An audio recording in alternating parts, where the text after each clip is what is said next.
સુરેન્દ્રનગર લોકસભાના ઉમેદવાર ઋત્વિકભાઈ મકવાણાએ તેમના જન્મદિવસના અવસર પર કલેક્ટર કચેરી ખાતે ઉમેદવારી પત્રક ભરી દાવેદારી નોંધાવી હતી. સમગ્ર વાત કરતું સુરેન્દ્રનગર લોકસભાની ચૂંટણીના કોંગ્રેસના ઉમેદવાર ઋત્વિકભાઈ મકવાણા તેમના જન્મદિવસના અવસર પર એક નવી શરૂઆત સાથે આજે ઉમેદવારી પત્રક ભરવા સુરેન્દ્રનગર એસટી બસ સ્ટેશનથી કલેક્ટર કચેરી સુધી ઋત્વિકભાઈ મકવાણા સહિત કોંગ્રેસના અને આમ આદમી પાર્ટીના દિગ્ગજ નેતાઓ સહિત વિશાળ જનમેદની ઉમટી પડી હતી, જેમાં આ રોડ શોમાં જનમેદની જોઈને ઋત્વિક મકવાણા ભાવુક થયા હતા અને લોકસભાની ચૂંટણી આડે હવે ગણતરીના દિવસો બાકી છે ત્યારે પ્રચાર પ્રસાર પૂરજોશમાં ચાલી રહ્યો છે. ઉમેદવારો દ્વારા ફોર્મ ભરવાની પણ શરૂઆત થઈ ચૂકી છે. સુરેન્દ્રનગર લોકસભા બેઠકના કોંગ્રેસના ઉમેદવાર ઋત્વિક મકવાણાએ આજે ઉમેદવારી ફોર્મ ભર્યું હતું. જો એ પહેલા સુરેન્દ્રનગરમાં તેમનો રોડ શો યોજાયો હતો.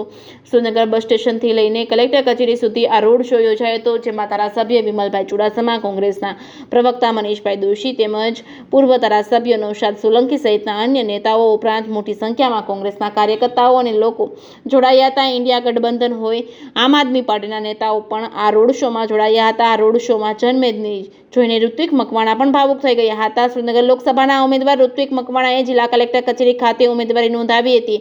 તેમજ ડમી ઉમેદવાર તરીકે નૌશાદ સોલંકીએ પણ ફોર્મ ભર્યું હતું, જ્યારે બોડી સંખ્યામાં કોંગ્રેસના કાર્યકરોએ ફોર્મ ભરવા દરમિયાન કલેક્ટર કચેરી બહાર હાજર રહ્યા હતા, જેમાં કોંગ્રેસના સોમનાથના ધારાસભ્ય વિમલભાઈ ચુડાસમા, કોંગ્રેસના પ્રવક્તા મનીષભાઈ દોશી સહિતના નેતાઓ ખાસ ઉપસ્થિત રહ્યા હતા. જેકેએસ ન્યૂઝ ગુજરાતી સાથે મહેશ ઉતરિયા, સુરેન્દ્રનગર.